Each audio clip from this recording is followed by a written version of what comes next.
네, 어제가 우리 미국 대통령 도널드 트럼프 대통령 취임한 지 1주기가 되는 1년이 되는 그런 날이었습니다. 우리 미국 대통령 취임식에는 우리 초대 대통령으로부터 시작해서 이어지는 전통이 있는데 대통령 취임 선서를 성경책 위에다 손을 얹고 하는 것입니다. 그리고 그 선서와 함께 성경 31,179절,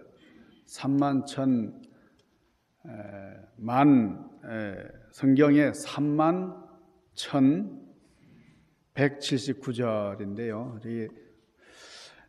한 절을 택해서 그 성경에 있는 그 많은 절구 속에 한 절을 택해서 낭송하는 그런 전통이 있습니다. 오늘 본문 역대하 7장 14절은 전 대통령, 우리 미국의 전 대통령 오바마 대통령이 취임식 때 이 성경에다 오늘 이 성경 말씀 구절에다가 손을 얹고 선서했던 그런 내용입니다.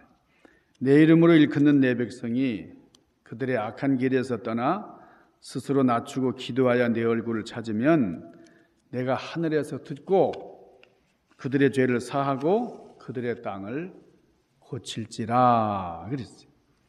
자, 오늘 여기 보면은 그들의 땅을 고칠지라 그랬습니다. 이 땅을 고친다 그랬어요.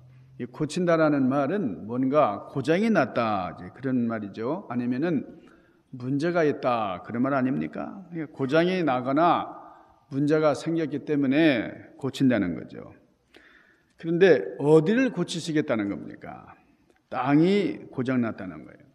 땅은 우리가 살아가는 터전입니다. 땅이 있어야 농사를 지을 수 있고 땅이 있어야 먹고 살 수가 있습니다. 땅이 있어야 건물을 짓고 땅이 있어야 이것저것 할 수가 있는데 그런데 그 땅이 고장이 났다는 거예요. 아니 땅도 고장이 납니까?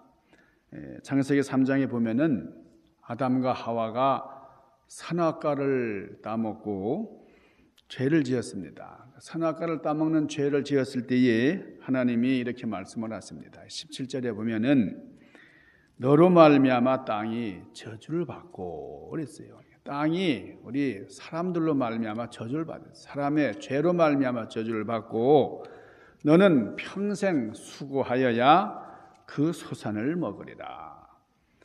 땅이 너에게 가시덤불과 엉겅퀴를 될 것이라.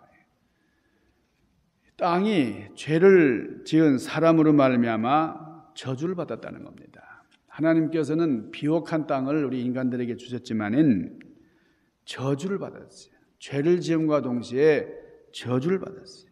그래서 그런 유익이 상실되고 말았습니다.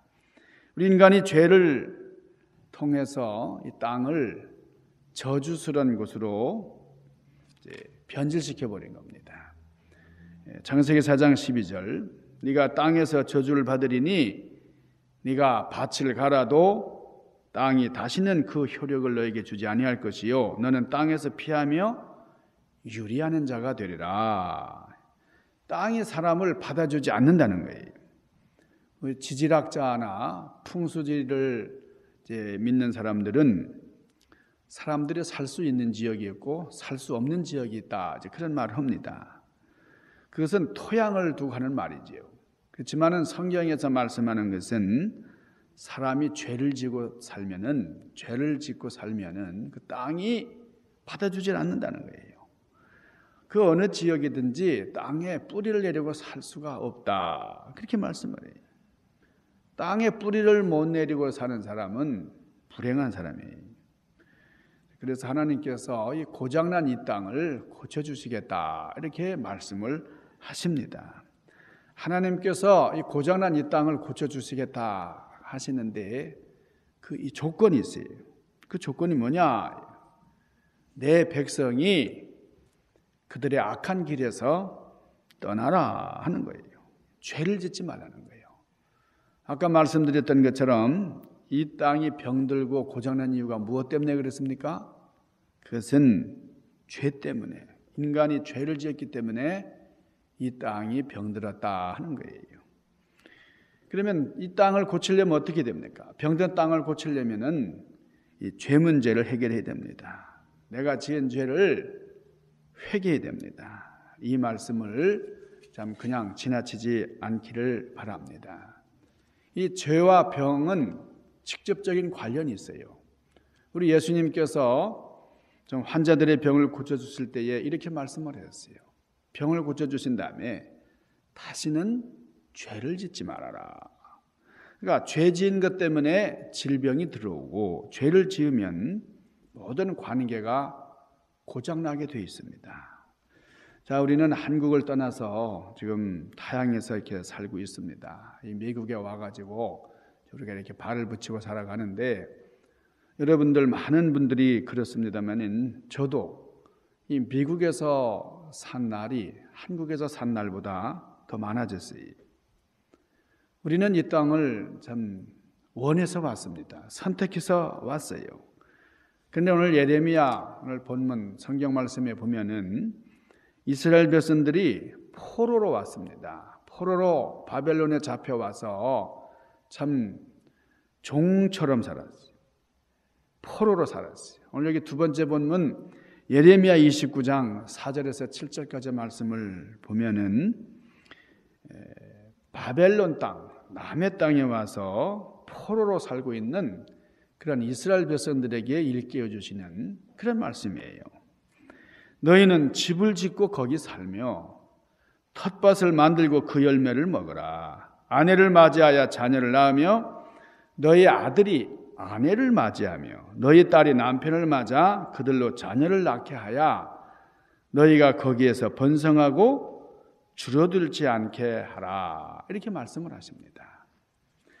오늘 살고 내일은 내가 떠나리라. 그래서 짐을 꾸려서 떠날 것처럼 그렇게 살지 말고 거기다 집을 짓고 살아라 하는 거예요. 그리고 그 땅의 복지를 위해서 열심히 일하며 그 땅을 위해서 기도하라. 이렇게 말씀을 하셨어요.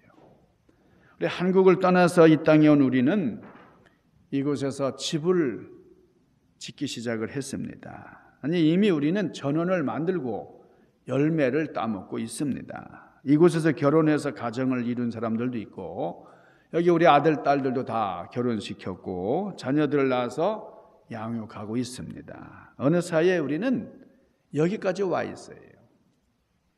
바벨론 강변에 수금을 걸어놓고 울면서 고향을 그리워하던 그런 이스라엘 백성들처럼 그렇게 고향 생각하면서 마음을 잡지 못해서 언제 우리가 돌아가나 돌아갈 날을 기다리며 살아왔는데 어느샌가 우리는 이렇게 여기 와 있는 거예요. 우리의 사업도 안정이 되고 또 어떤 분은 은퇴하신 분도 계세요. 집도 다 마련하시고 우리 자녀들은 참 학교에서 공부를 잘하고 사업장이나 전문직에서 이 땅의 주인처럼 당당하게 자리를 잡았습니다. 그런데 이런 우리가 한 가지 질문해야 되는 것, 스스로 물어야 할 질문은 과연 이 땅의 평안이 내 평안인가? 그리고 이 땅이 잘 되기 위해서 우리는 얼마나 힘쓰고 이 땅의 평안을 위해서 얼마나 기도했는가 하는 질문이에요.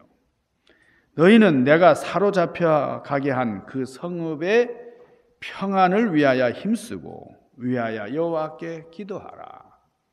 이는 그 성이 평안함으로 너희도 평안할 것입니다. 내가 살고 있는 성읍이 평안해야 그 성 안에 사는 내가 평안할 것이다 하는 것은 그건 뭐 당연한 사실이에요. 그럼에도 불구하고 그 성 안에 집을 짓고 살며 전원을 갖고서 그 열매를 먹고 그 성 안에서 자녀를 기르고 가정을 가지고 살기는 하면서도 그 성읍이 평안하기를 기도하는 사람은 많지 않은 것 같아요. 그 성읍이 평안하기를 위해서 내 사업, 내 건강, 내 자녀를 위해서 기도하는 것만큼 그렇게 기도하지 않는 것 같습니다. 내가 부지런히 일해서 내 사업을 육성시키고 번성하게 만들고 내가 하는 일에 성공하면 그러면 내가 사는 사회에 도움을 주고 경제에도 도움을 주고 있다. 이런 생각을 하면서 그래서 나는 이 성읍에 공헌을 하고 있다. 이렇게 생각을 하고 있는지 모르겠는데 마피아라든지 무슨 조직폭력배들도 사회에 자기들이 기여를 한다는 거예요. 도박장을 운영하고 유흥업소를 운영하면서도 나는 우리의 나름대로 일조하고 있다. 공헌하고 있다. 이렇게 믿고 있다는 거예요. 그러나 내가 사는 곳에 평안하기를 위해 힘쓰는 일은 그저 내가 사회 속에서 성공하며 살고 있다는 것과는 다릅니다. 우리 이스라엘 사람들, 히브리 사람들은 샬롬이라는 말을 제일 좋아해요. 인사할 때도 샬롬. 이 샬롬이라는 말은 평안, 평화라는 뜻입니다. 인사할 때도 이 말을 이제 많이 사용을 하는데 이것은 단순한 평화나 평안이라는 말 정도가 아니고 아주 깊은 아주 다양한 의미를 함축하고 있는 말이에요. 건강하다는 뜻도 되고 복리라는 뜻도 되고 번창하다는 뜻도 되고 온전하다는 뜻이 함축된 말이 샬롬입니다. 그러니까 내가 살고 있는 성읍이 단순히 전쟁을 하지 않았기 때문에 평화롭다. 싸움이 없어서 조용하다. 그래서 평안한 샬롬이다. 그것이 아니라 모든 사람들이 조화롭게 어울려서 살고 있는 그런 상태를 샬롬이라 그렇게 얘기합니다. 조화를 이루면 서로 균형을 이루면 참 아름답습니다. 저 그림도 이렇게 구도가 맞고 또 조화가 잘 이루어진 그런 그림이 참 아름다워요. 음악도 그렇잖아요. 우리 오케스트라를 하는데 이게 한 가지 소리만 특별하게 들리면 그 균형이 깨져버리면 소리가 아름답지가 않습니다. 어울리고 조화를 이루어야 그 음악도 듣기가 좋습니다. 이 평화라고 하는 것은 모든 것들이 자기 분수에 맞게 잘 돌아가는, 기능이 잘 돌아가는 그런 상태를 말하는 겁니다. 그러니까 이 평안이 상실되면은 아무리 내가 좋은 것을 소유 있다고 할지라도 소용이 없어요. 그러니까 우리 사람의 마음속에 평안이 있어야 됩니다. 가정에도 그렇고 교회에도 평안해. 그 안에 사는 사람이 다 평안합니다. 사회나 국가도 평안해. 평안을 상실하면은 아무리 참 진수성찬을 차려놓아도 그 음식이 맛이 없어요. 좋은 집을 지었다고 할지라도 평화가 깨져서 갈라서고 나면은 그 큰 집, 그 멋있는 집이 무슨 소용이 있습니까? 우리는 세계무역센터가 순식간에 가라앉아서 잿더미가 되는 걸 보았어요. 모든 평안, 많은 사람들이 평안을 원하고 그것을 바라지만은 내가 그것을 추구하고 그것을 위해서 힘쓰는 일이 많지가 않아요. 그 평안을 내가 기대하고 그 혜택을 바라고 살지만은 그것을 다른 사람이 이루어주기를 바라긴 하지만은 내가 과연 평안을 위해서 얼마나 애쓰고 있는가? 우리 한번 생각해 봐야 됩니다. 평안을 위해서 힘쓰라. 이 말은 추구하라. 항상 그 일을 염두에 두고 살아라 하는 말입니다. 그 일을 위하여 적극적으로 일하라는 말입니다. 내가 누리는 평안, 이것과 내가 속한 곳의 평안은 다릅니다. 우리는 보통 나 한 사람이 평안하고 안락하면은 내가 사는 곳이 다 평안이다, 그렇게 착각을 해요. 한 가정의 행복은 식구들이 모두 만족하고 기쁘고 행복한 것을 말합니다. 그래야 가정이 행복합니다. 앞서 말씀드린 것처럼 우리가 이 오케스트라 음악을 연주할 때에 그 연주자들은, 모든 악기를 연주하는 사람들은 다 법에 맞춰가지고 악보에 따라서 또 지휘자의 지휘에 따라서 질서를 지키면서 자기 악기를 연주할 때 이게 아름다운 음악이 되는 겁니다. 내 소리가 좋다, 내 소리를 그냥 막 키워가지고 다른 사람 소리보다 조금 더 크게 해야 되겠다, 이게 안 되는 거예요. 너무 이렇게 내 소리만 크게 내면은 화음이 깨집니다. 귀를 기울이면서 모든 그런 연주자들과 보조를 맞춰서 나가는 것. 이것이 평안을 위해서 힘쓰는 모습입니다. 이 평안은 질서 안에서 찾는 거예요. 우리 게임에 승리하기 위해서는 법칙을 잘 따라야 됩니다. 그런데 심판을 속이고 심판의 눈을 속이고 저 나 혼자 이게 독주한다. 이게 평안을 해치는 게 됩니다. 자, 우리 유다 백성들이 바벨론의 포로로 끌려갔어요. 근데 70여 년 동안 경험한 일을 어떻게 표현할 수가 있겠어요? 포로로 끌려가 가지고 당한 그런 고초와 어려움은 이루 말할 수가 없어요. 그런데 오늘 하나님께서 주신 이 말씀을 이 이스라엘 백성들은 실천을 하고 하나님이 주신 말씀을 잘 받았어요. 그래서 그들은 포로로 끌려간 상황에서도 인정받고 높임받는 그런 삶을 살았습니다. 자, 요시야 왕의 아들 여호야긴은 끌려간 지 37년 만에 죄수복을 벗고 왕의 식탁에서 함께 음식을 먹는 그런 우대를 받기도 했습니다. 열왕기하 25장 27절에 보면 여호야긴, 유다의 왕 여호야긴이 사로잡혀간 지 37년, 곧 바벨론의 왕 에윌 무로닥이 즉위한 원년 12월 그달 27일에 유다의 왕 여호야긴을 옥에서 내놓아 그 머리를 들게 하고 그에게 좋게 말하고 그의 지위를 바벨론에 그와 함께 있는 모든 왕의 지위보다 높이고 그 죄수의 의복을 벗게 하고 그의 일평생에 항상 왕의 앞에서 양식을 먹게 하였고 그가 쓸 것은 날마다 왕에게서 받는 양이 있어서 종신토록 끊어지지 아니하였더라. 이렇게 우대를 했다는 거예요. 뿐만 아니고 여러분이 다니엘은 바벨론 제국의 최고의 관직에 오르기도 했습니다. 그리고 이 다니엘의 세 친구들 사드락, 메삭, 아벳노고 같은 사람도 높은 관직에서 일했잖아요. 무엇을 말해줍니까? 아무리 나쁜 환경과 조건과 그런 상황에 처한다 할지라도 하나님이 함께 해주시기만 하면 그곳에서도 은총을 누리며 살 수 있다 하는 거예요. 여러분, 애굽에 참 종으로 끌려갔던, 애굽에 팔려갔던 요셉 같은 사람, 참 거기서 국무총리가 되잖아요. 그래서 그 땅을 고치기 위해서 힘썼고 나라를 부강하게 만들었어요. 그 이유가 어디 있습니까? 하나님이 함께 하시니까. 하나님이 함께 해주셨기 때문에 하는 일마다 요셉은 형통할 수가 있었다. 그렇습니다.